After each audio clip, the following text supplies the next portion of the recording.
Hi friends, welcome to எல்லோரும் மீலோ செஞ்சு channel. பார்த்துட்டு உங்கள் கமெண்ட்ஸ் எனக்கு மறக்காமல் சொல்லுங்கள். என்னோட சேனல் புதுசாக பார்க்குறவங்களா இருந்தால் நான்ஸ்டிக் பேன் வச்சுருக்கேங்க. இதில் 1.5 கப்பு தண்ணி ஊற்றிடலாம். 1 கப்பு ரவைக்கு 1.5 கப்பு தண்ணி. இப்போ இதில் தேவையான அளவு உப்பு ஆட் பண்ணிக்கலாம். 1/2 டீஸ்பூன் ஆட் பண்ணிக்கிறேங்க. 1/2 டீஸ்பூன் அளவுக்கு ஓமம். இது நல்லா பாயில் ஆகட்டுங்க. தண்ணி பாயில் ஆகிறதுக்குள்ள மசாலாக்கு தேவையான பூண்டு, கொஞ்சம் இஞ்சி, ஒரு 4 பூண்டு எடுத்துக்கிறேன், 2 பச்சை மிளகாய், ஒரு துண்டு இஞ்சி எடுத்துக்கிறேன். இது க்ரஷ் பண்ணிடலாம். இப்போ தண்ணி நல்லா பாயில் ஆயிடுச்சு. 1 டீஸ்பூன் அளவுக்கு கொஞ்சம் கோகனட் ஆயில் ஊற்றுறேங்க. நல்லா ஸ்மெல் வரும், சாஃப்டாகவும் இருக்கும். கொஞ்சமாக போதுங்க, கையில் ஒட்டாமல் வரக்காக தான். இப்போ ரவையை நல்ல நைஸான ரவையாக இருந்தால் அப்படியே போட்டுங்க. இப்போ எங்கிட்ட இருக்கிறது கொஞ்சம் பெரிய ரவை, அதனால நான் பவுடர் பண்ணிட்டேன். இதை கொஞ்சம் கொஞ்சமாக ஆட் பண்ணிக்கலாம். அடுத்து கொஞ்சம் ஸ்லிம் பண்ணிடுங்க. இப்போ இது கொஞ்சம் ஆட் பண்ணிக்கலாங்க, கொஞ்சம் கொஞ்சமாக.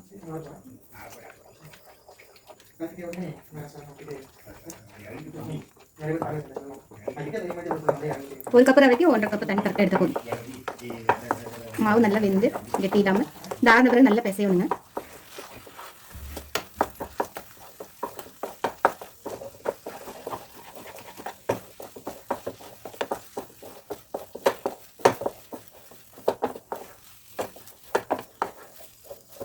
இது ரெடி ஆகிடுச்சு. அடுப்பு ஆஃப் பண்ணிவிட்டு கொஞ்சம் ஆறட்டும். வெயிட் பண்ணி இப்போ மசாலா ரெடி பண்ணுறதுக்கு பேன் வச்சுருக்கேங்க.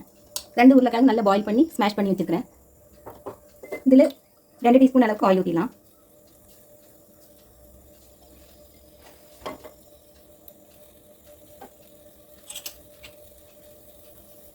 ஒரு டீஸ்பூன் அளவுக்கு ஜீரகம் ஆட் பண்ணிக்கலாம்.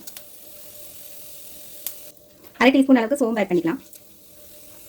இன்னும் கொஞ்சம் பெருங்காயத்தூள் ஆட் பண்ணிக்கலாங்க. இப்போ அடுப்பு நல்ல ஸ்லிம்மில் வச்சுட்டு மசாலா தூள் ஆட் பண்ணிக்கலாம். நான் இப்போ வந்து பிரியாணி மசாலா ஆட் பண்ணுறேங்க. 1/2 டீஸ்பூன் கரம் மசாலா ஆட் பண்ணுறேன். 1/2 teaspoon biryani masala, 1/2 teaspoon garam masala add பண்ணிக்கிறேன். ரொம்ப ஸ்லிம்மில் வச்சுருங்க, இல்லைன்னா தீஞ்சிடும். இப்போ வந்து நம்ம அரைச்சி வச்சு அந்த விழுது ஆட் பண்ணிக்கலாம். ஜிஞ்சர் கார்லிக் பச்சை மிளகாய் பேஸ்ட்டுங்க, அது ஆட் பண்ணிக்கலாம். அதோட பச்சை ஸ்மெல்லாம் போகட்டும்.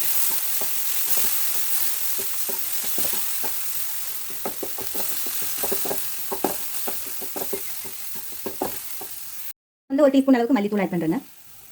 1 டீஸ்பூன் அளவுக்கு மிளகாத்தூள் ஆட் பண்ணுறேன். கொஞ்சமாக பெப்பர் தூள் ஆட் பண்ணுறேங்க. 1/4 டீஸ்பூன் அளவுக்கு போதும்.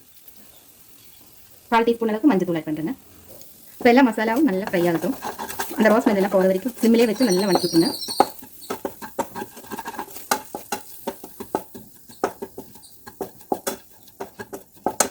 ஒரு 2 நிமிஷம் வணக்கினா போதுங்க. இப்போ வந்து நம்ம உடச்சி வச்சு உருளைக்கிழங்கு ஆட் பண்ணிக்கலாம்.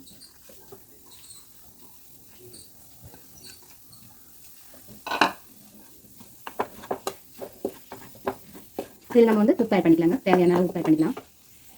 நான் வந்து 1/2 டீஸ்பூன் உப்பு ஆட் பண்ணுறேங்க.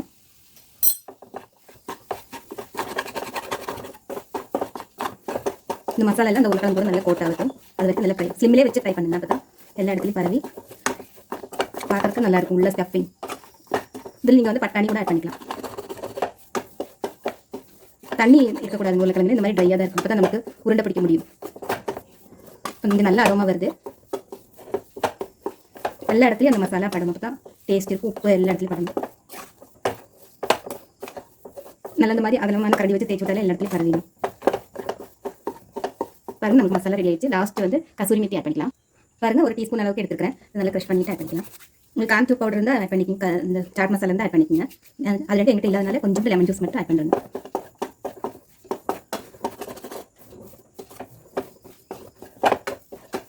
அது ரெடி ஆகிடுச்சு. இது நம்ம வந்து கொஞ்சம் ஆரம்பி பால்ஸ் பண்ணிடலாம். இந்த ஆற வச்சிடலாம். அதுக்குள்ளே மாவு பேசிடலாங்க. மாவு ஆறிடுச்சு. இன்னும் ஈஸி தாங்க. இது வந்து உள்ள ஸ்டஃபிங் கொடுத்து மேல் மாவு போட்டு எண்ணெயில் பொரிச்சு எடுத்துட வேண்டியதான். மேலே கொஞ்சமாக மல்லித்தலை ஆட் பண்ணிக்கலாம். நான் லெமன் ஜூஸ் புளிஞ்சேன், அதை எடுக்க மறந்துட்டேன். ஒரு 1/4 டீஸ்பூன் அளவுக்கு தான் புளிஞ்சிருக்குறேங்க. ரொம்ப புளிப்பு இருந்தால் எனக்கு பிடிக்காது, அதனால் கொஞ்சமாக புளிஞ்சிருக்கிறேன்.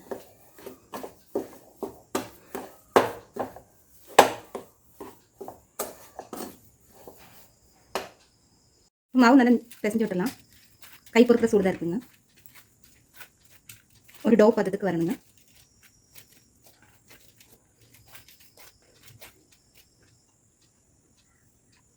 பாருங்க, நல்லா டோ பதத்துக்கு வந்துச்சு. ஒரு 5 நிமிஷம் இப்படி நல்லா பிசைஞ்சாலே போதுங்க. இது நல்ல ஒரு ஈர துணியில் மூடி வச்சுருங்க. இல்லைன்னா ஏர் டைட் கண்டெய்னரில் மூடி வச்சுருங்க, இல்லைன்னா ட்ரை ஆகிடும். பாருங்க.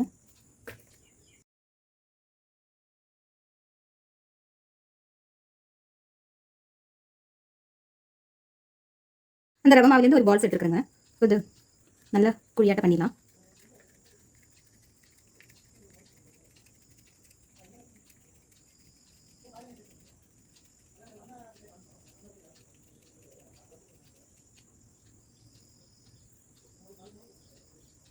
இந்த மாதிரி ஓர மேலே எடுத்துகிட்டு வந்துருங்க. ஃபுல்லாக ஸ்டஃப் பண்ணிவிட்டு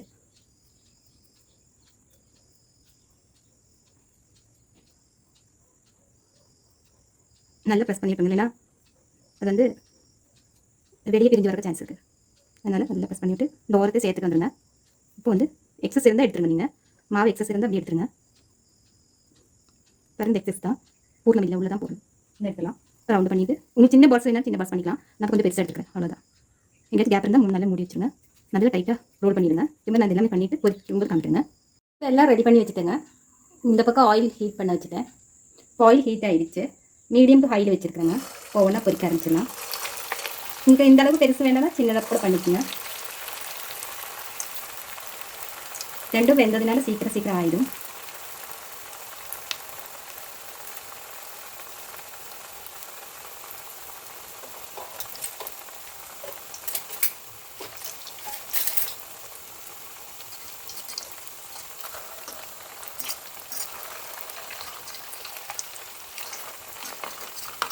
கொஞ்சம் கலர் சேஞ்ச் ஆனது எடுக்கலாம். கோல்டன் ப்ரௌன் ஆனது எடுத்துடலாங்க. சாப்பிட்றதுக்கு ரொம்ப டேஸ்ட்டாக இருக்கும். கெச்சப் ஏதாச்சும் கொடுத்து நல்லா சாப்பிடுவாங்க பசங்களாம்.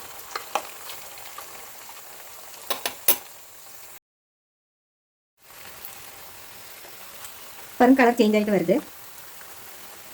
ரொம்ப கிறிஸ்பாக இருக்கும். நான் காமிக்கேன் பாருங்க. ரவையே நல்லா கிறிஸ்பாக வரும்.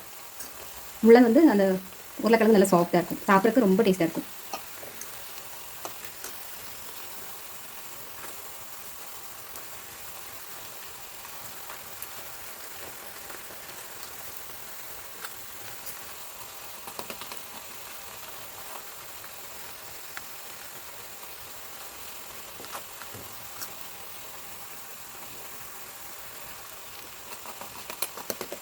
எண்ணெயெல்லாம் இழுக்காதுங்க. இப்போ இதை எடுத்துலாம். அது ஆயிடுச்சு.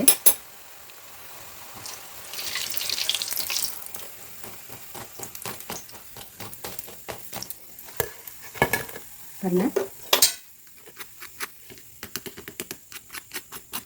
எவ்வளோ கிறிஸ்பாக இருக்குது பாருங்க. கொஞ்சம் ஆறிட்டு நான் உடச்சி காமிக்கிறேங்க. இப்போ அடுத்த பேட்ச் போட்டுடலாம்.